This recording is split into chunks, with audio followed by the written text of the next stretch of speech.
Hello everyone, welcome back to our channel Chandra's home world. ಇವತ್ತಿನ ವಿಡಿಯೋದಲ್ಲಿ 10 pooja room tips and ಟ್ರಿಕ್ಸ್ನ share ಮಾಡ್ತಾ ಇದ್ದೀನಿ. ಮನೆಯಲ್ಲಿ ಪಾಸಿಟಿವ್ ಎನರ್ಜಿ ಇರಬೇಕು, ಲಕ್ಷ್ಮಿ ಕಳೆಯಿಂದ ಕೂಡಿರಬೇಕು ಅನ್ನೋದಾದರೆ ಯಾವ ರೀತಿ ಮನೇನ ಸುವಾಸನೆ ಭರಿತವಾಗಿ ಇಟ್ಕೊಳ್ಬೇಕು ಅನ್ನೋದನ್ನ ನೀವು ಈ ವಿಡಿಯೋದಲ್ಲಿ ನೋಡ್ಬೋದು. ಮನೆಯಲ್ಲಿ ಲಕ್ಷ್ಮೀ ನಿವಾಸ ಸ್ಥಳ ಅಂದರೆ ಪೂಜಾ ರೂಮಲ್ಲಿ ಒಂದು ಒಳ್ಳೆ ಫ್ರೇಗ್ರೆನ್ಸ್ ಬರೋದ್ರಿಂದ ಕೂಡ ಒಳ್ಳೆ ಪಾಸಿಟಿವ್ ಎನರ್ಜಿ ಕೂಡ ಸ್ಪ್ರೆಡ್ ಆಗುತ್ತೆ, ಲಕ್ಷ್ಮಿ ಕಳೆ ಕೂಡ ಇರುತ್ತೆ. ಲಕ್ಷ್ಮಿ ಕಳೆ ಇನ್ the sense positive energy in the sense ಒಳ್ಳೆ ಸುವಾಸನೆಯಿಂದ ಕೂಡಿರೋವಂಥ ಮನೆ, ಯಾವುದೇ ರೀತಿ ಬ್ಯಾಡ್ ಸ್ಮೆಲ್ ಇಲ್ದಿರ, ಬ್ಯಾಡ್ ಎನರ್ಜಿ ಇಲ್ದಿರ ಇರೋವಂತಹ ಮನೆ. ಸೊ ನೀವು ಕೂಡ ಈ ರೀತಿ ಸುವಾಸನೆ ಭರಿತವಾಗಿ ನಿಮ್ಮ ಮನೇನ ಇಟ್ಕೊಳ್ಬೇಕು ಅನ್ನೋದಾದರೆ ಈ ವಿಡಿಯೋನ ಎಲ್ಲೂ ಸ್ಕಿಪ್ ಮಾಡ್ದಿರಾ ಕೊನೆವರೆಗೂ ನೋಡ್ತಾ ಹೋಗಿ. ವಿಡಿಯೋ ನೋಡೋಕ್ಕಿಂತ ಮುಂಚೆ ನೀವೇನಾದರೂ ನಮ್ಮ ಚಾನಲ್ನ ಫಸ್ಟ್ ಟೈಮ್ ವಿಸಿಟ್ ಮಾಡ್ತಾ ಇದ್ದರೆ ಈಗಲೇ ಸಬ್ಸ್ಕ್ರೈಬ್ ಮಾಡಿಕೊಂಡು ಪಕ್ಕದಲ್ಲಿರುವಂಥ ಬೆಲ್ ಐಕನ್ನ ಕ್ಲಿಕ್ ಮಾಡಿ. ಬೆಲ್ ಐಕನ್ ಕ್ಲಿಕ್ ಮಾಡಿ ಆಲ್ ಆಪ್ಷನ್ ಕ್ಲಿಕ್ ಮಾಡೋದ್ರಿಂದ ನಾನು ನೆಕ್ಸ್ಟ್ ವಿಡಿಯೋ ಹಾಕಿದ ಕೂಡಲೇ ನಿಮಗೆ ನೋಟಿಫಿಕೇಷನ್ಸ್ ಅನ್ನೋದು ಬರುತ್ತೆ, ನೀವೇ ಫಸ್ಟಾಗಿ ನಮ್ಮ ವೀಡಿಯೋಸ್ನ ನೋಡ್ಬೋದು. ಟಿಪ್ ನಂಬರ್ 1, ಫ್ಲೋರ್ ಕ್ಲೀನಿಂಗ್ಗೆ ಸಂಬಂಧಪಟ್ಟಂಗೆ ಪೂಜಾ ರೂಮಲ್ಲಿರುವಂಥ ಫ್ಲೋರ್ನ ಶೈನಿಯಾಗಿ ಇಟ್ಕೊಳ್ಳೋದ್ರ ಜೊತೆಗೆ ಸಣ್ಣ ಸಣ್ಣ ಹುಳಗಳನ್ನ ಅವಾಯ್ಡ್ ಮಾಡಿ ಒಳ್ಳೆ ಸುವಾಸನೆ ಬರಬೇಕು ಅನ್ನೋದಾದರೆ ಈ ಒಂದು ಟಿಪ್ನ ಫಾಲೋ ಮಾಡ್ಬೋದು. ಈಗಾಗಲೇ ನಾನು ಲಾಸ್ಟ್ ವೀಡಿಯೋಸಲ್ಲೆಲ್ಲ ಕೂಡ ಶೇರ್ ಮಾಡಿದ್ದೀನಿ, ಪೂಜೆಗೆ ಸಂಬಂಧಪಟ್ಟಿರುವಂಥ ಟಿಪ್ಸ್ ವೀಡಿಯೋಸಲ್ಲಿ ಶೇರ್ ಮಾಡಿದ್ದೀನಿ. ಈ ರೀತಿ ಫ್ಲೋರ್ ಕ್ಲೀನರ್ನ ಯಾವ ರೀತಿ ರೆಡಿ ಮಾಡ್ಕೊಳ್ಳೋದು ಅಂತ.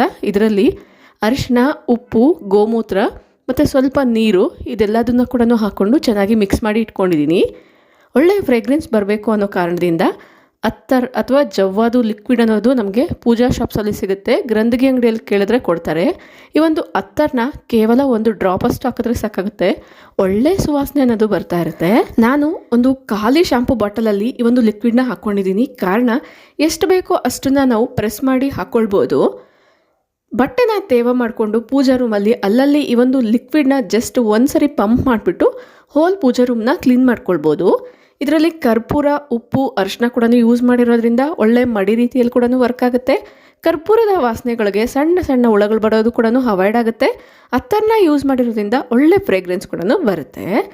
ಟಿಪ್ ನಂಬರ್ 2, ಯುರ್ಲಿ ಬೌಲ್ನ ಎಲ್ಲರೂ ಕೂಡ ಮನೆಯಲ್ಲಿ ಇಡ್ತಾ ಇರ್ತೀವಿ. ಇದು ವಾಸ್ತು ಪರವಾಗಿ ಕೂಡ ಒಳ್ಳೆಯದಾಗುತ್ತೆ ಅನ್ನೋದ್ರಿಂದ ಮನೆ ಒಳಗಡೆ ಎಂಟ್ರಿ ಆಗಬೇಕಾದ್ರೆ ರೈಟ್ ಸೈಡ್ಗೆ ನಾವು ಯುರ್ಲಿ ಬೌಲ್ನ ಇಟ್ಕೊಳ್ತಾ ಇರ್ತೀವಿ.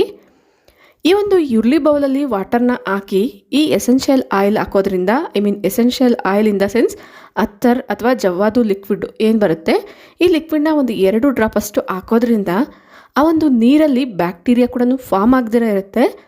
ಅದ್ರ ಜೊತೆಗೆ ಒಳ್ಳೆ ಫ್ರೇಗ್ರೆನ್ಸ್ ಕೂಡ ಬರುತ್ತೆ. ನಾನು ಸ್ವಲ್ಪ ಹೂಗಳನ್ನ ಈ ರೀತಿಯಾಗಿ ಹಾಕ್ಬಿಟ್ಟು ಲಾಸ್ಟಲ್ಲಿ ಜವ್ವಾದು ಲಿಕ್ವಿಡ್ನ ಹಾಕ್ಕೊಳ್ತಾ ಇದ್ದೀನಿ, ಒಂದು ಡ್ರಾಪ್ ಅಷ್ಟು. ನೀವು ನೀರು ಜೊತೆಗೇ ಜವ್ವಾದು ಲಿಕ್ವಿಡ್ನ ಹಾಕ್ಬಿಟ್ಟು ಚೆನ್ನಾಗಿ ಮಿಕ್ಸ್ ಮಾಡಿ ಆಮೇಲೆ ಹೂಗಳನ್ನ ಕೂಡ ಹಾಕ್ಕೊಳ್ಬೋದು. ವಾಸ್ತು ಪರವಾಗಿ ಕೂಡ ಒಳ್ಳೆಯದು, ಅದ್ರ ಜೊತೆಗೆ ಒಳ್ಳೆ ಸುವಾಸನೆ ಕೂಡ ಬರುತ್ತೆ, ನೋಡೋಕ್ಕೂ ಕೂಡ ಬ್ಯೂಟಿಫುಲ್ ಆಗಿರುತ್ತೆ, ನೆಗೆಟಿವ್ ಎನರ್ಜಿನ ರಿಮೂವ್ ಮಾಡುತ್ತೆ. ಪಾಸಿಟಿವ್ ಎನರ್ಜಿ ಮನೆಯಲ್ಲಿರಬೇಕು ಅನ್ನೋದಾದರೆ ಈ ರೀತಿ ಯುರ್ಲಿ ಬೌಲ್ನ ಒಂದ್ಸರಿ ಮನೆಯಲ್ಲಿಟ್ಟು ನೋಡಿ, ಒಂದು ಒಳ್ಳೆ ಪಾಸಿಟಿವ್ ಅಟ್ಮಾಸ್ಫಿಯರ್ ಅನ್ನೋದು ನಾವು ಮನೆಯಲ್ಲಿ ಮೂಡಿಸಬಹುದು. Tip number 3, ಧೂಪಕ್ಕೆ ಸಂಬಂಧಪಟ್ಟಿರುವಂಥದ್ದು. ಈಗಾಗಲೇ ನಾನು ಲಾಂಗ್ ಬ್ಯಾಕ್ ಒಂದು ವಿಡಿಯೋದಲ್ಲಿ ಶೇರ್ ಮಾಡಿದ್ದೀನಿ. ಇದು ಕೂಡ ಜವ್ವಾದು ಪೌಡರ್ ಅಂತ ಬರುತ್ತೆ. ಬಟ್ ನಾನು ಈ ಒಂದು ಪೌಡರ್ನ ಅಮೆಝಾನಲ್ಲಿ ತೊಗೊಂಡಿದ್ದೆ, ಸ್ವಲ್ಪ ಬಲ್ಕ್ ಕ್ವಾಂಟಿಟಿಯಲ್ಲೇ ತೊಗೊಂಡಿದ್ದೆ. ಈ ರೀತಿ ಒಂದು ಬಾಕ್ಸಲ್ಲಿ ಹಾಕಿ ಇಟ್ಕೊಂಡಿದ್ದೀನಿ. ಇದನ್ನು ಒಂದು ವಿಶೇಷ ದಿನಗಳಲ್ಲಿರ್ಬೋದು, ಪೂಜೆ ಎಲ್ಲನೂ ಮಾಡಬೇಕಾದ್ರೆ ಈ ಒಂದು ಜವ್ವಾದು ಪೌಡರ್ನ ಈ ರೀತಿಯಾಗಿ ನಾನು ಯೂಸ್ ಮಾಡ್ತೀನಿ. ಅದರಲ್ಲೇ ಒಂದು ಕೋನ್ ಶೇಪ್ ಕೂಡ ಕೊಟ್ಟಿರ್ತಾರೆ. ಅದನ್ನು ನಾವು ಈ ಒಂದು ಜವ್ವಾದು ಪೌಡರ್ನ ಆ ಒಂದು ಕೋನ್ ಒಳಗಡೆ ಫಿಲ್ ಮಾಡಿಬಿಟ್ಟು ಜಸ್ಟ್ ಒಂದು 2 ಸತಿ ಟ್ಯಾಪ್ ಮಾಡಿಬಿಟ್ರೆ ಕೋನ್ ಶೇಪಲ್ಲಿ ಇದು ಒಂದು ರೀತಿ ಧೂಪ್ ಸ್ಟಿಕ್ ರೀತಿಯಲ್ಲಿ ಬಂದ್ಬಿಡುತ್ತೆ. ಈ ಒಂದು ಪೌಡರ್ನ ದೊಡ್ಡ ದೊಡ್ಡ ಪೂಜೆಗಳಲ್ಲಿ, ವಿಶೇಷವಾದ ದೇವಸ್ಥಾನಗಳಲ್ಲಿ ಕೂಡ ಯೂಸ್ ಮಾಡಿರ್ತಾರೆ. ಇದರಿಂದ ಒಂದು ಒಳ್ಳೆ ಸುವಾಸನೆ ಕೂಡ ಬರುತ್ತೆ. ನೆಕ್ಸ್ಟು ಸುವಾಸನೆ ಮಾತ್ರ ಬಂದರೆ ಸಾಕಾಗುತ್ತಾ ಅಂತ ಅಂದ್ಕೊಳ್ಬೋದು. ಇದರಿಂದ ಮೈಂಡ್ ಎಲ್ಲ ಕೂಡ ಕಾಮ್ ಆಗುತ್ತೆ. ಈ ಒಂದು ಪೌಡರ್ನ ಸುವಾಸನೆಗೆ ಸ್ಟ್ರೆಸ್ ಕೂಡ ಕಡಿಮೆ ಆಗುತ್ತೆ, ಮೈಂಡು ಫ್ರೀ ಆಗಿರುತ್ತೆ, ಯಾವುದೇ ರೀತಿ ಬ್ಯಾಡ್ ಥಾಟ್ಸ್ ಒಂದು ಬರ್ದಿರ ಇರುತ್ತೆ, ತಲೆನೋವೆಲ್ಲ ಇದ್ದರೂ ಕೂಡ ಅದೆಲ್ಲ ಕೂಡ ಕಡಿಮೆ ಆಗುತ್ತೆ. ನಾವು ಟ್ರಾವೆಲ್ ಮಾಡಬೇಕಾದ್ರೆ ಒಂದು ರೀತಿ ವಾಮಿಟಿಂಗ್ ಸೆನ್ಸೇಷನ್ ಇರುತ್ತೆ ಅಲ್ವಾ, ಅದು ಕೂಡ ಕಡಿಮೆ ಆಗುತ್ತೆ. ಬ್ಯಾಡ್ ಸ್ಮೆಲ್ ಅವಾಯ್ಡ್ ಮಾಡಬೇಕು ಅನ್ನೋದಾದರೆ ಇದು ದ ಬೆಸ್ಟ್ ಅಂತಲೇ ಹೇಳ್ಬೋದು. ಕೋನ್ ಶೇಪಲ್ಲಿ ವಿಡಿಯೋದಲ್ಲಿ ತೋರಿಸ್ದಂಗೆ ಹಾಕಿ ಜಸ್ಟ್ ನೀವು ಬೆಂಕಿ ಕಡ್ಡಿ ಇದನ್ನು ಹಚ್ಬೋದು. ವಿಡಿಯೋದಲ್ಲಿ ತೋರಿಸ್ದಂಗೆ ಇದು ಚೆನ್ನಾಗಿ ಅಂಟಿದ್ದಾದಮೇಲೆ ಅದನ್ನು ಆಫ್ ಮಾಡಿದ್ರೆ ಸಾಕಾಗುತ್ತೆ ಫ್ಲೇಮ್ನ. ಸ್ಮೋಕ್ ಅನ್ನೋದು ತುಂಬ ಚೆನ್ನಾಗಿ ಬರುತ್ತೆ. ಇನ್ನು ಹೊಗೆ ಬಂತು ಅಂದರೆ ಮನೆ ಎಲ್ಲ ಕಡೆ ಕೂಡ ಸ್ಪ್ರೆಡ್ ಆಗುತ್ತೆ ಅಲ್ವಾ. ಈ ಒಂದು ಹೊಗೆಯಿಂದ ಒಂದು ಒಳ್ಳೆ ಸುವಾಸನೆ ಅನ್ನೋದು ಬರುತ್ತೆ. ನಿಮ್ಮ ಮನೆಯಲ್ಲೂ ಕೂಡ ಒಂದು ಒಳ್ಳೆ ಸುವಾಸನೆ ಬರಬೇಕು ಅನ್ನೋದಾದರೆ ಒಂದ್ಸರಿ ಟ್ರೈ ಮಾಡಿ ನೋಡಿ. ನೆಕ್ಸ್ಟು ಟಿಪ್ಪು, ದೀಪಕ್ಕೆ ಆಯಿಲ್ನ ಹಾಕ್ಕೊಳ್ತಾ ಇರ್ತೀವಲ್ವ, ಆ ಆಯಿಲ್ ಒಳಗಡೆ ಕೂಡ ಈ ಒಂದು ಅತ್ತರ್ನ ಹಾಕ್ಕೊಳ್ಬೋದು. ಈ ರೀತಿ ಒಂದು 2 ಡ್ರಾಪಷ್ಟು ಅತ್ತರನ್ನ ಹಾಕೋದ್ರಿಂದ ಆ ಒಂದು ಎಣ್ಣೆ ಒಂದು ಒಳ್ಳೆ ಸುವಾಸನೆ ಬರುತ್ತೆ. ಇನ್ನು ಕೆಲವೊಂದು ಸರಿ ಎಣ್ಣೆ ಗಡ್ಡೆ ಕಟ್ತಾ ಇರುತ್ತೆ ಅಲ್ವಾ, ಕೆಲವೊಂದು ವಿಂಟರ್ ಸೀಸನಲ್ಲೆಲ್ಲ ಕೂಡ ಅದು ಕೂಡ ಅವಾಯ್ಡ್ ಆಗುತ್ತೆ. ಈ ಒಂದು ಅತ್ತರನ್ನ ಒಂದು 2 ಡ್ರಾಪ್ ಹಾಕಿದ್ಮೇಲೆ ವಿಡಿಯೋದಲ್ಲಿ ತೋರಿಸ್ದಂಗೆ ಚೆನ್ನಾಗಿ ಶೇಕ್ ಮಾಡಿ ಈ ಒಂದು ಎಣ್ಣೆನ ದೀಪಕ್ಕೆ ಹಾಕೋದ್ರಿಂದ ದೀಪ ಹುರಿಬೇಕಾದ್ರೆ ಮೈಲ್ಡಾಗಿ ಇದರ ಸುವಾಸನೆ ಅನ್ನೋದು ಬರುತ್ತೆ. ಇದು ಕೂಡ ಆಯಿಲ್ ಬೇಸ್ಡ್ ಆಗಿರೋದ್ರಿಂದ ಈ ಒಂದು ಅತ್ತರು ಆಯಿಲ್ ಫಾರ್ಮಲ್ಲಿ ಇರೋದ್ರಿಂದ ನಾವು ದೀಪದ ಆಯಿಲ್ ಒಳಗಡೆ ಹಾಕಿದಾಗ ಈಸಿಯಾಗಿ ಬ್ಲೆಂಡ್ ಆಗಿಬಿಡುತ್ತೆ. ಅಥವಾ ನೀವು ದೀಪಕ್ಕೆ ಎಣ್ಣೆ ಹಾಕ್ತಿರ್ತೀರಲ್ವಾ, ದೀಪಕ್ಕೆ ಎಣ್ಣೆ ಹಾಕಿದಾಗ ಅದೇ ದೀಪದ ಒಳಗಡೆ ಕೂಡ ಈ ಒಂದು ಅತ್ತರನ್ನ ಹಾಕ್ಬೋದು. ನಿಮ್ಗೆ ಯಾವ ರೀತಿ ಕನ್ವಿನಿಯೆಂಟ್ ಇರುತ್ತೋ ಆ ರೀತಿ ಇದನ್ನು ಉಪಯೋಗಿಸ್ಕೊಳ್ಬೋದು. ಒಂದು ಒಳ್ಳೆ ಮೈಲ್ಡ್ ಆಗಿರುವಂಥ ಫ್ರೇಗ್ರೆನ್ಸ್ ಅನ್ನೋದು ಬರ್ತಾ ಇರುತ್ತೆ. ಈ ಐಡಿಯಾಸ್ ಎಲ್ಲ ನಿಮ್ಗೆ ಏನಾದರೂ ಇಷ್ಟ ಆಯಿತು ಅನಿಸಿದ್ರೆ ಈಗಲೇ ಒಂದು ಲೈಕ್ ಮಾಡಿ. ನೀವು ಕೂಡ ಅತ್ತರನ್ನ ಉಪಯೋಗಿಸೋದಾದರೆ ಯಾವ ಫಾರ್ಮಲ್ಲಿ ಅದನ್ನು ಉಪಯೋಗಿಸ್ಕೊಳ್ತೀರಾ, ಯಾವ ರೀತಿ ಅದನ್ನು ಯೂಸ್ ಮಾಡ್ಕೊಳ್ತೀರಾ ಅನ್ನೋದು ಕೂಡ ನನಗೆ ಕಮೆಂಟ್ ಮಾಡಿ ತಿಳಿಸಿ. ನೆಕ್ಸ್ಟ್ ಕಮಿಂಗ್ ಟು ಅರಿಶಿನ ಕುಂಕುಮ. ಪೂಜೆ ಅಂದ್ರೆ ಫಸ್ಟಿಗೆ ಬೇಕಾಗಿರುವಂಥದ್ದು ಅರಿಶಿನ ಕುಂಕುಮ. ಈ ಒಂದು ಅರಿಶಿನ ಕುಂಕುಮನ ನಾವು ಯಾರಿಗಾದ್ರೂ ಬೇರೆಯವ್ರಿಗೆ ತಾಂಬೂಲ ಕೊಡಬೇಕಾದ್ರೂ ಎಲ್ಲ ಕೂಡ ಉಪಯೋಗಿಸ್ತಾ ಇರ್ತೀವಲ್ವ. ಇದರಿಂದ ಒಂದು ಒಳ್ಳೆ ಸುವಾಸನೆ ಬರಬೇಕು, ಒಂದು ಒಳ್ಳೆ ಫೀಲ್ ಬರಬೇಕು ಅನ್ನೋದಾದರೆ ಇದರಲ್ಲೂ ಕೂಡ ಸ್ವಲ್ಪ ಜವಾದು ಪೌಡರ್ನ ಸೇರಿಸ್ಕೊಳ್ಳಿ. ಇದು ಪೌಡರ್ ಫಾರ್ಮಲ್ಲಿ ಇರೋದ್ರಿಂದ ಜವಾದು ಪೌಡರ್ನ ಸೇರಿಸ್ಬೋದು. ಒಂದು ವೇಳೆ ಲಿಕ್ವಿಡ್ ಫಾರ್ಮಲ್ಲಿ ಏನಾದರೂ ಇತ್ತು ಅನ್ನೋದಾದರೆ ಬೇರೆ ರೀತಿ ಗಂಧ ಎಲ್ಲ ಲಿಕ್ವಿಡ್ ಫಾರ್ಮಲ್ಲಿ ಇರುತ್ತಲ್ವ, ಅದರಲ್ಲಿ ನಾವು ಅತ್ತರನ್ನ ಸೇರಿಸ್ಬೋದು. ಈ ರೀತಿಯಾಗಿ ನಾವು ಅರಿಶಿನ ಕುಂಕುಮದ ಜೊತೆಗೆ ಸೇರಿಸ್ಬಿಟ್ಟು ಮನೆಗೆ ಬಂದಿರುವಂತಹ ಹಿರಿಯರಿಗೆ ಅಥವಾ ಮುತ್ತೈದರಿಗೆ ನಾವು ಈ ರೀತಿಯಾಗಿ ನಾವು ಅರಿಶಿನ ಕುಂಕುಮ ಕೊಡೋದ್ರಿಂದ ಒಂದು ಒಳ್ಳೆ ಮೈಲ್ಡ್ ಆಗಿರುವಂಥ ಫ್ರೇಗ್ರೆನ್ಸ್ ಬರ್ತಾ ಇರುತ್ತೆ.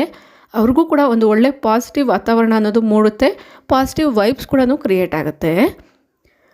ನಾವು ಕೂಡ ಹೊರಗಡೆ ಹೋಗ್ಬೇಕಾದ್ರೆ ಹಣೆ ಮೇಲೆ ಕುಂಕುಮ ಇಟ್ಕೊಳ್ತೀವಲ್ವ, ಆ ಕುಂಕುಮದ ಜೊತೆಗೆ ಈ ರೀತಿ ಸ್ವಲ್ಪ ಜವಾದು ಪೌಡರ್ನ ಇಟ್ಕೊಳ್ಳೋದ್ರಿಂದ ಅದರ ಫ್ರೇಗ್ರೆನ್ಸೇ ಒಂದು ರೀತಿಯಾಗಿರುತ್ತೆ. ನಾವು ಕಾಮಾಗಿ ಸ್ಟ್ರೆಸ್ ಅನ್ನೋದು ತನ್ನಕ್ಕೆ ತಾನೇ ರಿಲೀಫ್ ಆಗುತ್ತೆ. ನೆಕ್ಸ್ಟ್ ಗಂಧ ಕೂಡ ನಾವು ಬಾಗಿಲಿಗೆಲ್ಲ ಹಚ್ತಿರ್ತೀವಲ್ವ, ಈ ಗಂಧದ ಒಳಗಡೆ ಕೂಡ ನಾನು ಅತ್ತರನ್ನ ಹಾಕಿದ್ದೀನಿ. ಲಿಕ್ವಿಡ್ ಫಾರ್ಮಲ್ಲಿರುವಂಥ ಜವಾದನ್ನ ಹಾಕಿದ್ದೀನಿ. ತುಂಬ ಜನಕ್ಕೆ ಗೊತ್ತೇ ಇರುತ್ತೆ, ಜವಾದು ಲಿಕ್ವಿಡ್ ಕೂಡ ಸಿಗುತ್ತೆ, ಅದನ್ನು ಅತ್ತರ ಅಂತ ಕೂಡ ಕರೀತಾರೆ. ಜವಾದು ಪೌಡರ್ ಕೂಡ ಸಿಗುತ್ತೆ. 2 ಫಾರ್ಮಲ್ಲೂ ಕೂಡ ಇದು ಸಿಗುತ್ತೆ. ನಮ್ಗೆ ಯಾವ್ದು ಬೇಕೋ ಅದನ್ನು ತೊಗೊಂಡು ಯೂಸ್ ಮಾಡ್ಬೋದು. ಜವಾದು ಪೌಡರ್ ಆದರೆ ಆಲ್ಮೋಸ್ಟ್ 30 to 60 ರೂಪೀಸ್ ಒಳಗಡೆ ಸಿಗುತ್ತೆ. ಅತ್ತರ್ ಲಿಕ್ವಿಡ್ ಆದರೆ ನಾನು ತೊಗೊಂಡಿರುವಂಥ ಬಾಟಲು ಆಲ್ಮೋಸ್ಟ್ 40 ರೂಪೀಸಲ್ಲಿ ಸಿಗುತ್ತೆ. ನೆಕ್ಸ್ಟು ರಂಗೋಲಿ ಎಲ್ಲ ಹಾಕ್ತಾ ಇರ್ತೀವಲ್ವ, ಈ ಒಂದು ರಂಗೋಲಿ ಉಂಡೆ ಅಂತ ಸಿಗುತ್ತೆ ವೈಟ್ ಕಲರ್ದು. ಅದನ್ನು ಪೌಡರ್ ಮಾಡಿಬಿಟ್ಟು ಅದರಲ್ಲಿ ಸ್ವಲ್ಪ ನೀರನ್ನ ಮಿಕ್ಸ್ ಮಾಡಿಕೊಂಡು ರಂಗೋಲಿ ಹಾಕೋದು. ಇದರಲ್ಲಿ ಕೂಡ ನಾನು ಅತ್ತರನ್ನ ಯೂಸ್ ಮಾಡ್ತಾ ಇದ್ದೀನಿ.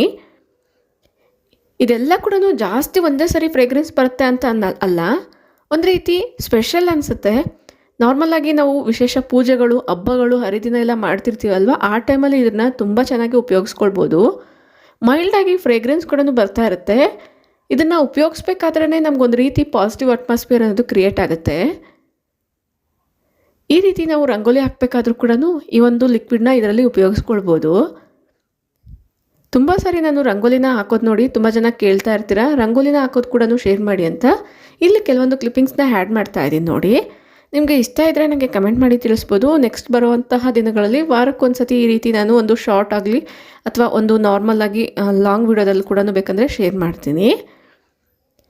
ಇದರಿಂದ ನಾವು ಬಾಗಿಲ ಮೇಲೆ ಕೂಡ ರಂಗೋಲಿ ಬರ್ಕೊಳ್ಬೋದು. ಒಂದು ಒಳ್ಳೆ ಪೇಂಟ್ ಎಫೆಕ್ಟ್ ರೀತಿಯಲ್ಲಿ ಇರುತ್ತೆ. ಜಸ್ಟ್ ಈ ಒಂದು ಲಿಕ್ವಿಡ್ನ ಉಪಯೋಗಿಸಿರೋದ್ರಿಂದ ಈ ಒಂದು ರಂಗೋಲಿಯಿಂದ ಒಂದು ಒಳ್ಳೆ ಸುವಾಸನೆ ಅನ್ನೋದು ಬರ್ತಾ ಇರುತ್ತೆ. ಇಷ್ಟ ಆದರೆ ಡೆಫಿನೆಟ್ಲಿ ಲೈಕ್ ಮಾಡಿ, ನೀವು ಕೂಡ ಒಂದ್ಸರಿ ಟ್ರೈ ಮಾಡಿ ನೋಡಿ. ಮಕ್ಕಳಿರುವಂಥ ಮನೆ ಹತ್ರ ಈ ರೀತಿ ನಾವು ಈ ಒಂದು ರಂಗೋಲಿ ಪೇಸ್ಟಿಂದ ರಂಗೋಲಿನ ಹಾಕೋದ್ರಿಂದ ಅದು ಅರ್ಸೋಗ್ದಿರೇ ಇರುತ್ತೆ. ಗಾಳಿ ಬಂದಾಗ ಆ ಕಡೆ ಈ ಕಡೆ ಹೋಗ್ದಿರೇ ಇರುತ್ತೆ.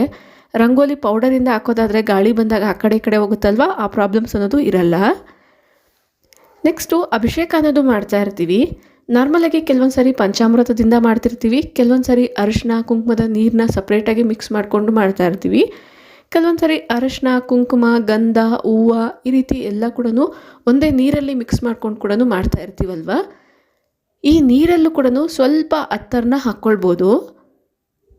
ಲಕ್ಷ್ಮೀ ದೇವಿಗೆ ಸುವಾಸನೆ ಭರಿತವಾದ ಹೂಗಳಂದರೆ ತುಂಬ ಇಷ್ಟ ಅಂತ ಹೇಳ್ತಾರಲ್ವ, ಅದೇ ರೀತಿ ಸುಗಂಧ ದ್ರವ್ಯಗಳಿಂದ ಕೂಡ ನಾವು ಈ ರೀತಿ ಅಭಿಷೇಕ ಮಾಡೋದ್ರಿಂದ ಒಳ್ಳೆ ಪಾಸಿಟಿವ್ ವೈಬ್ರೇಷನ್ಸ್ ಅನ್ನೋದು ಸ್ಪ್ರೆಡ್ ಆಗುತ್ತೆ. ನೀವು ಕೂಡ ಈ ರೀತಿ ಸಣ್ಣ ಪುಟ್ಟದಾಗಿರುವಂತಹ ವಿಗ್ರಹಗಳು ಇಟ್ಕೊಂಡಿದ್ರೆ ಅಭಿಷೇಕ ಎಲ್ಲನೂ ಮಾಡಬೇಕಾದ್ರೆ ಈ ರೀತಿ ನೀರಲ್ಲಿ ಮಾಡಬೇಕಾದ್ರೆ ಈ ಒಂದು ಅತ್ತರನ್ನ ಉಪಯೋಗಿಸ್ಕೊಂಡು ನೋಡಿ. ಹಂಗಂತ ಪಂಚಾಮೃತದಲ್ಲಿ ಹಾಕೋಕ್ಕೆ ಹೋಗಬೇಡಿ.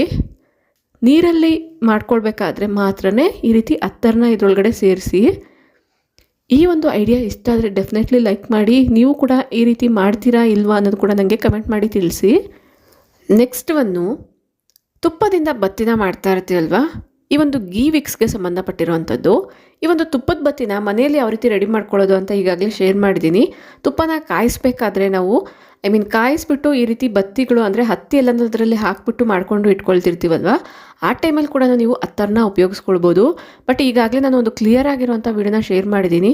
ಮೇಲೆ ನೋಡ್ತಾ ಇದ್ದೀರಲ್ವ, ಈ ರೀತಿ ತಮ್ನೇಲ್ ಅನ್ನೋದು ಇರುತ್ತೆ.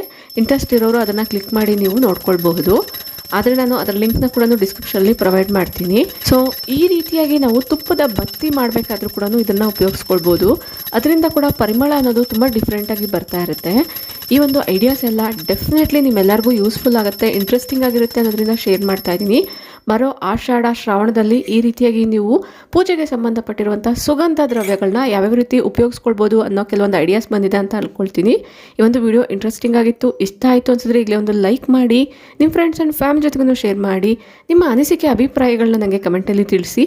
ಇದೇ ರೀತಿಯಾಗಿರುವಂಥ ಇನ್ನೊಂದು ಇಂಟ್ರೆಸ್ಟಿಂಗ್ ವಿಡಿಯೋ ಜೊತೆಗೆ ಮತ್ತೆ ಸಿಗ್ತೀನಿ. ಅಲ್ಲಿವರೆಗೂ ಟೇಕ್ ಕೇರ್, ಬಾಯ್ ಬಾಯ್, ನಮಸ್ತೆ, ಥ್ಯಾಂಕ್ ಯು ಫಾರ್